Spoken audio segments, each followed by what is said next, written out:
Bro, seroprevalence Amerika itu sudah di atas 49%.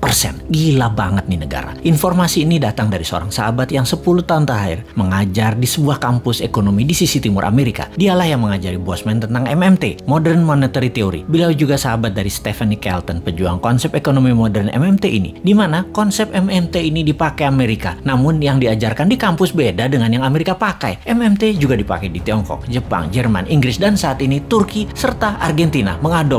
Untuk Indonesia, tenang. Kalau Newman jadi pegang kendali, pasti pakai MMT. Pada sabar ya, dan terus berjuang memintarkan masyarakat. Lihat ilmunya, fokus di ilmunya, dan jangan fokus di populernya seseorang. Karena kebanyakan mereka ingin menarik di panggung politik, fokusnya membuat populer saja. Seperti para calon-calon saat ini, mencari populer tanpa punya konsep bernegara. Kembali ke informasi sepotong di atas. Pertanyaan di kepala saya selanjutnya adalah, apaan tuh seroprevalence? Sehingga saya pun bertanya kepadanya. Seroprevalensi adalah jumlah individu dalam suatu populasi yang menunjukkan hasil positif baik untuk penyakit tertentu berdasarkan spesimen serolog atau serum darah. Jadi, menurut sahabat saya ini, di Amerika kekebalan tubuh imunitas terhadap COVID lebih dari 49,1% dari populasi. Dan ini hebat. Ditambah yang telah berhasil divaksin adalah 13,7% saat ini. Maka Amerika sudah mendekati herd immunity. Ya terang saja nonton final NBA kemarin pada nggak pakai masker. Kenapa hebat? Karena mayoritas kekebalannya didapat dari alami, yaitu natural herd immunity. Gak heran dalam diskusi di Clubhouse, Elon Musk mengatakan, unvaccinated sperm